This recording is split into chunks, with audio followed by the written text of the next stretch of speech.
Pendant 30 ans, j'ai franchi les portes de Dumas & Associés avant que le soleil ne se lève sur Paris. 30 ans à connaître chaque recoin de cet immeuble haussmannien du 8e arrondissement, chaque grincement du parquet en chaîne, chaque rythme dans le flux des affaires.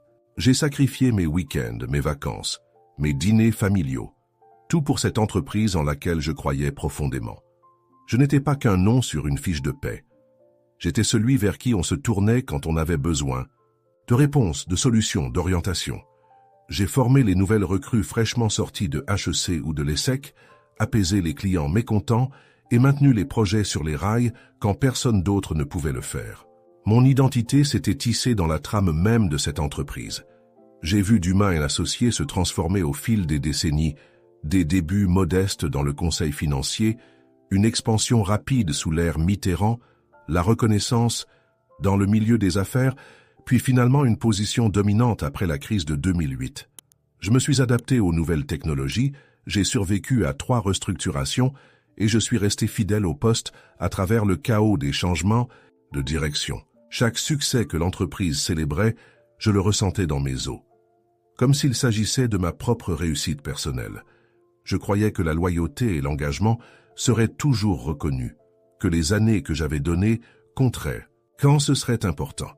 Le jour où tout a basculé était un jeudi pluvieux de novembre. Le ciel gris de Paris semblait prémonitoire, mais je n'y avais prêté aucune attention. À mon arrivée, Sandrine, l'assistante de direction, a évité mon regard. Dans l'ascenseur, Pierre du service juridique a semblé soudainement absorbé par son téléphone. Ces signes, je ne les ai compris que trop tard. À 9h30, j'ai reçu un appel de Laurent Mercier, directeur général et homme, que j'avais personnellement aidé à gravir les échelons. « Jean-Philippe, peux-tu passer à mon bureau, c'est important. » Sa voix était neutre, professionnelle, distante. Ce n'était pas le ton qu'il employait habituellement avec moi, celui d'un ami de 3 décennies. Dans son bureau aux grandes fenêtres donnant sur la tour Eiffel, Laurent était assis, flanqué de Mathilde du service RH. Leur visage affichait ce sourire crispé que je connaissais trop bien pour l'avoir vu adressé à d'autres. Laurent a parlé dans un langage d'entreprise soigneusement répété, mesures de réduction des coûts, décisions difficiles, rien de personnel. J'ai fixé le dossier de licenciement sur la table, peinant à comprendre ce qui se passait. 30 ans réduits à une poignée de main polie et à un dernier chèque. Le conseil d'administration a décidé de rajeunir l'équipe dirigeante, a expliqué Laurent, évitant soigneusement mon regard. Nous avons besoin de nouvelles approches, de nouvelles idées. Tu comprends, n'est-ce pas? Non, je ne comprenais pas. Comment pouvait-on mesurer 3 décennies de dévouement en termes de nouvelles approches? Comment la connaissance profonde de nos clients, de notre histoire, de nos valeurs, pouvait-elle être considérée comme obsolète? Ton indemnité est généreuse, a ajouté Mathilde, comme si l'argent pouvait compenser la perte de mon identité professionnelle. Et nous organiserons une petite cérémonie pour ton départ. Une cérémonie. Pour célébrer quoi exactement? La fin d'une carrière jetée aux oubliettes par souci d'économie? J'ai signé les papiers mécaniquement, incapable de protester, paralysé par l'incrédulité. En sortant du bureau, j'ai croisé le regard de Sandrine. Ses yeux étaient humides. Elle savait comme je le savais maintenant. La loyauté n'avait plus de valeur dans le monde moderne des affaires. En quittant l'immeuble ce jour-là, j'ai ressenti un vide immense m'envahir. Le métro parisien que j'empruntais quotidiennement depuis 30 ans me semblait soudain étranger. Je me suis assis, le regard perdu sur les visages anonymes des voyageurs. Mon carton contenant quelques effets personnels posés sur mes genoux. Mon téléphone vibrait sans cesse. Messages de collègues ayant appris la nouvelle, leur choc et leur confusion faisant écho aux miens. Les jours suivants se sont écoulés dans une sorte de brouillard. Je me réveillais toujours à 5h30, par habitude, mais sans destination.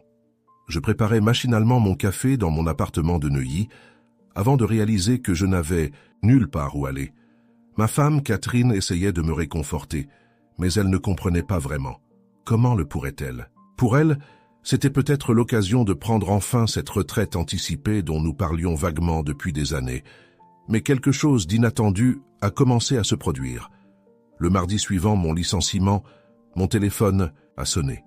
C'était François Leroy, directeur de Banque Atlantique, notre plus gros client depuis 15 ans. « Jean-Philippe, qu'est-ce que c'est que cette histoire? On m'a dit que tu avais quitté Dumas ?» J'ai confirmé la nouvelle, tentant de rester professionnel. C'est absurde. C'est avec toi que nous travaillons depuis toujours. Tu connais nos dossiers mieux que personne. Sa colère était palpable, mais je l'ai tempérée. C'est ainsi, François. L'entreprise a pris sa décision. Eh bien, nous allons prendre la nôtre. Notre contrat arrive à échéance le mois prochain. Nous allons le mettre en attente pour le moment. J'ai voulu protester par réflexe de loyauté envers Dumas, mais les mots se sont bloqués dans ma gorge. Pourquoi défendrais-je encore ceux qui n'avaient pas jugé bon de me défendre? Ce n'était pas qu'un client isolé. Dans les jours qui ont suivi, d'autres appels similaires sont arrivés. Martine de Groupe Bellevue, Pascal de Imofi, Claude de Systèmes Européens, tous des relations que j'avais personnellement cultivées pendant des années. Certains étaient devenus des amis, des confidents avec qui je partageais bien plus que de simples relations d'affaires. Nous avions vu grandir nos enfants, traverser des crises personnelles, célébrer des succès. C'est toi qui gérais tes relations avec eux, pas l'entreprise, m'a fait remarquer Catherine un soir, alors que nous dînions sur notre balcon. Ils te faisaient toute confiance à toi, pas à un logo. Elle avait raison, bien sûr. Au fil des années, j'étais devenu le visage humain de Dumas & Associés pour ses clients. J'avais bâti ces relations à force de disponibilité, d'honnêteté et de compréhension de leurs besoins spécifiques. Sans moi, ces liens se dissolvaient comme du sel dans l'eau. Vers la fin de la 2e semaine, j'ai reçu un appel plus surprenant encore. Marion Dubois, directrice financière de Dumas, m'a contacté depuis son téléphone personnel en dehors des heures de bureau. « Jean-Philippe, c'est la panique ici », m'a-t-elle confié à voix basse, comme si elle craignait d'être entendue. Banque Atlantique a gelé tous les projets en cours. Groupe Bellevue menace de rompre leur contrat et 3 autres clients majeurs exigent des garanties que nous ne pouvons pas leur donner. Je l'ai écouté en silence, avec un mélange de satisfaction amère et de tristesse réelle. Laurent essaie de rassurer tout le monde, mais ses discours sonnent creux. Personne n'a anticipé cette réaction en chaîne. Ils pensaient que les clients resteraient fidèles à la marque. « Les affaires ne fonctionnent pas comme ça, Marion », ai-je répondu doucement. « Les gens font affaire avec des gens, pas avec des entités abstraites. » Un silence s'est installé avant qu'elle ne reprenne. Le conseil d'administration commence à poser des questions. Les projections financières pour le trimestre sont catastrophiques. En raccrochant, j'ai ressenti un pincement au cœur pour mes anciens collègues, pris dans une tempête qu'ils n'avaient pas vue venir. Mais une part de moi, celle que je n'osais pas encore pleinement reconnaître, observait cette situation avec un détachement nouveau. Pour la première fois depuis 30 ans, ce n'était plus mon problème. Un mois après mon départ, je commençais à peine à redéfinir ma routine quotidienne. J'avais pris l'habitude de marcher le long de la Seine chaque matin, m'arrêtant au Café des Artistes près du Pont Neuf pour un espresso et un croissant. Ce rythme plus lent me permettait de redécouvrir Paris, cette ville que j'avais traversée pendant des décennies sans vraiment la voir, toujours pressée entre 2 réunions. C'est là, sur la terrasse de ce café, que mon téléphone a sonné. Le nom qui s'affichait m'a surpris. Henri Valmont, président du conseil d'administration de Dumas & Associés. Un homme que je connaissais bien pour avoir travaillé étroitement avec lui sur plusieurs acquisitions stratégiques au fil des ans. « Jean-Philippe, comment vas-tu » Sa voix grave résonnait avec une chaleur que je n'avais pas entendue chez mes anciens supérieurs depuis mon licenciement. « Je vais bien, Henri », ai-je répondu, curieux de connaître la raison de son appel. Je me demandais si nous pourrions nous voir, juste pour discuter, rien d'officiel. Nous avons convenu de nous retrouver le lendemain au Café de la Paix, près de l'Opéra Garnier.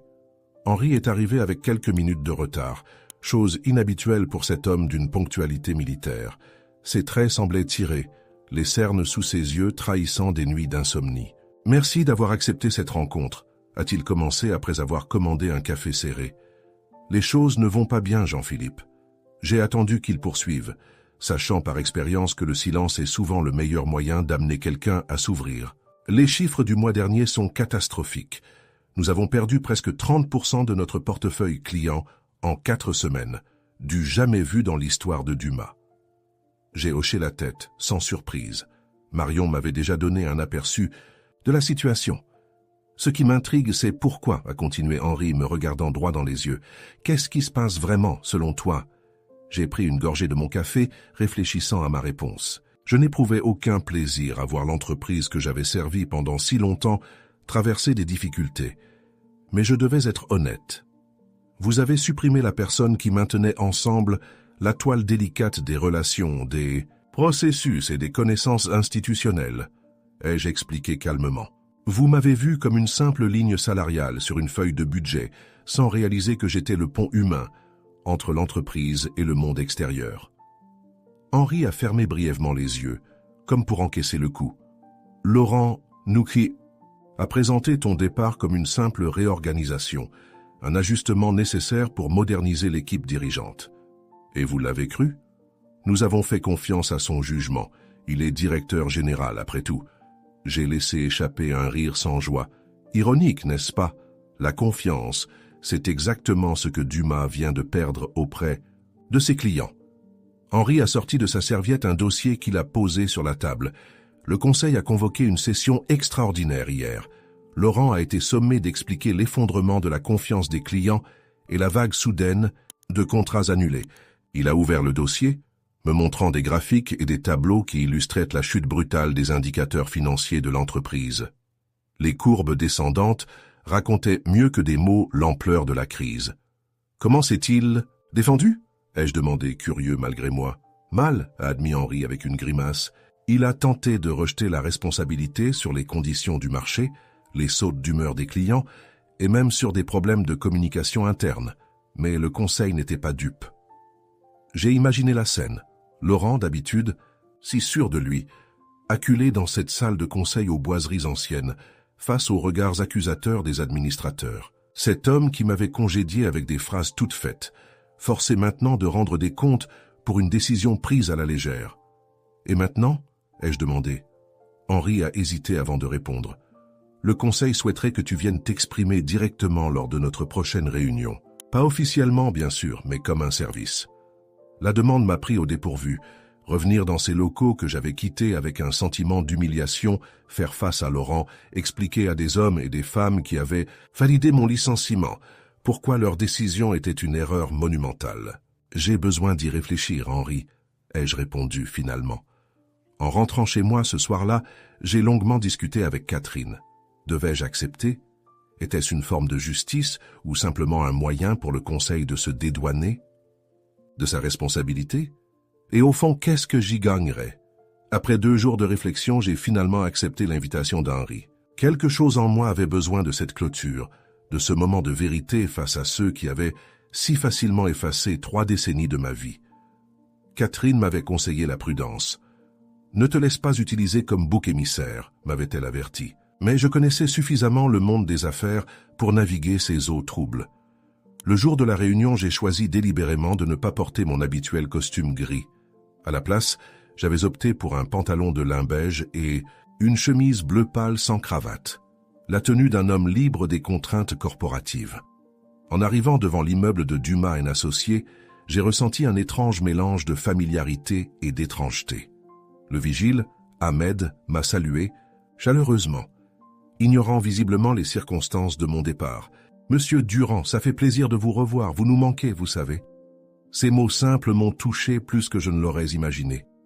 Dans l'ascenseur, j'ai croisé 2 jeunes analystes qui m'ont regardé avec un mélange de surprise et de respect. Les rumeurs devaient circuler abondamment dans les couloirs. Henri m'attendait à l'entrée de la salle du conseil, cette pièce imposante au dernier étage avec vue panoramique sur les toits de Paris. « Merci d'être venu, Jean-Philippe » m'a-t-il dit en me serrant la main. Ils sont tous là. En entrant dans la salle, le silence est tombé brusquement. Autour de la longue table en acajou, 12 visages se sont tournés vers moi. Au bout, Laurent était assis, les traits tendus, les mains crispées sur un dossier, ouvert devant lui. Il n'a pas levé les yeux quand je suis entré. « Bonjour à tous », ai-je dit, surpris par la fermeté de ma voix. « Je vous remercie de m'avoir invité aujourd'hui. » Henri m'a présenté brièvement, comme si certains membres du conseil ne me connaissaient pas, une formalité ridicule après tout ce temps. Puis il a exposé la situation sans phare, perte de clients majeurs, chute des actions de 17% en 1 mois, inquiétude grandissante des partenaires financiers. Nous avons besoin de comprendre pourquoi une simple restructuration interne a provoqué un tel séisme, a conclu Henri. J'ai senti tous les regards sur moi, attendant que je livre la clé de cette énigme. Mais avant que je puisse parler, Laurent s'est redressé, Si je peux me permettre, a-t-il commencé d'une voix qu'il voulait assurer, les réactions négatives de certains clients sont temporaires. Nous traversons simplement une période d'ajustement. J'ai personnellement contacté François Leroy de Banque Atlantique et que t'a-t-il dit exactement? L'ai-je interrompu, abandonnant le vouvoiement de rigueur dans ce genre de réunion. Notre histoire commune méritait cette familiarité forcée. Laurent a hésité. Il a exprimé des inquiétudes, bien sûr. Mais j'ai bon espoir que il t'a dit qu'il ne signerait pas le renouvellement sans moi, ai-je complété. Ce n'était pas une question. Tout comme Martine de Groupe Bellevue et au moins 5 autres. Un client majeur. Une membre du conseil que je ne connaissais pas bien, une femme d'une 50aine d'années à l'allure sévère, est intervenue. « Comment pouvez-vous en être si sûr, monsieur Durand ?»« Parce qu'ils me l'ont dit eux-mêmes, » ai-je répondu simplement. Ils m'ont appelé l'un après l'autre, non pas pour m'offrir un emploi ou me soutirer des informations, mais simplement pour me dire qu'ils regrettaient la décision de Dumas et qu'ils réévaluaient leur relation avec l'entreprise. Un murmure a parcouru la table. Laurent a pâli visiblement. « Ce que vous êtes en train de vivre, » ai-je poursuivi en regardant chaque membre du conseil, n'est pas une crise de marché ou une saute d'humeur de clients capricieux. C'est une rupture de confiance. Laurent a tenté une dernière défense. Les chiffres du dernier trimestre nécessitaient des mesures d'économie immédiates, les coûts salariaux des cadres supérieurs. « Arrête, Laurent !»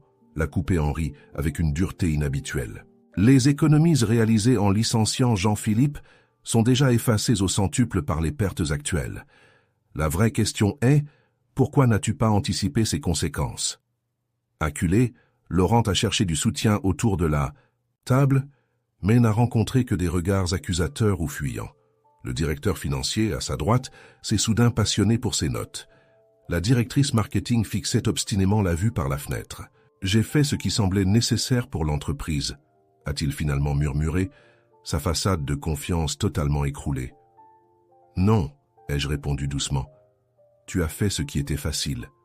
Licencier quelqu'un est toujours plus simple. » Que d'admettre que les relations humaines sont le véritable capital d'une entreprise. Le silence qui a suivi ma déclaration était presque tangible. Henri a demandé une pause de quelques minutes. Les membres du conseil se sont dispersés dans la salle, formant de petits groupes où les chuchotements animés trahissaient l'intensité des discussions. Laurent est resté seul au bout de la table, contemplant ses documents comme s'ils contenaient une solution miracle à sa situation. Je me suis approché de la baie vitrée, observant le balai incessant des voitures sur les Champs-Élysées en contrebas. Paris continuait sa course effrénée, indifférente au drame qui se jouait dans les tours de verre et d'acier qui dominaient son horizon. « Jean-Philippe » m'a appelé Henri. « Le conseil souhaiterait entendre ton analyse complète de la situation, sans interruption cette fois. » Tous se sont rassemblés autour de la table. J'ai pris une profonde inspiration et j'ai commencé à parler, non pas avec l'amertume d'un homme injustement traité, mais avec la clarté d'un professionnel exposant des faits. Ce que Dumas traverse n'est pas une crise ordinaire. C'est une leçon fondamentale sur la nature même des affaires dans notre monde. Vous avez cru, comme beaucoup, qu'une entreprise était une machine dont on pouvait remplacer les pièces à volonté, que les clients restaient y fidèles à une marque, à un nom, indépendamment des personnes qui l'incarnent. J'ai fait quelques pas le long de la table, établissant un contact visuel avec chaque personne présente. Mais la vérité, c'est que les affaires ne fonctionnent pas ainsi. Derrière chaque contrat signé, chaque projet réussi, chaque partenariat durable, il y a des relations humaines. Des personnes qui se font confiance, qui se comprennent, qui partagent plus que des intérêts économiques. Laurent s'est agité sur sa chaise, visiblement mal à l'aise. Prenez François Leroy de Banque Atlantique. Je connais le prénom de ses 3 enfants. Je sais que son épouse lutte contre un cancer du sein depuis 2 ans et que sa plus grande fierté est le voilier qu'il restaure le week-end à La Rochelle. Je sais que derrière son apparence de banquier rigide se cache un homme profondément inquiet pour l'avenir, qui a besoin d'être rassuré avant de prendre des décisions importantes. Plusieurs membres du conseil ont échangé des regards surpris. Martine de Groupe Bellevue n'accorde sa confiance qu'après des mois, voire des années de collaboration. Elle teste constamment ses partenaires, les pousse dans leur retranchement pour s'assurer de leur solidité. J'ai traversé ces épreuves avec elle pendant 5 ans, avant qu'elle ne signe son premier contrat important avec nous. 5 ans de patience de persévérance. J'ai marqué une pause, laissant mes mots s'imprégner dans l'esprit de mon auditoire. Ce que vous n'avez pas compris, c'est que ces relations n'appartiennent pas à Dumas & Associés. Elles ne sont pas transférables, comme un bien mobilier. Elles existent entre des personnes, pas entre des entités abstraites. Henri a hoché lentement la tête, comprenant pleinement ce que j'expliquais. D'autres semblaient encore perplexes, habitués à penser en termes de chiffres, de courbes et de projections. Quand vous traitez les gens comme s'ils étaient jetables, vous montrez aussi à vos partenaires comment vous les traiterez un jour. Cette phrase a fait sursauter Laurent, qui a levé enfin les yeux vers moi. Son regard était celui d'un homme qui voit s'effondrer les fondations mêmes de sa compréhension du monde. Cette phrase résume parfaitement la crise que vous traversez. Ai-je continué? Vos clients ont vu comment vous traitez quelqu'un qui a consacré 3 décennies à cette entreprise. Ils ont compris que leur fidélité, leur confiance ne vaudrait pas davantage à vos yeux le jour où un tableau Excel suggérerait qu'ils ne sont plus assez rentables.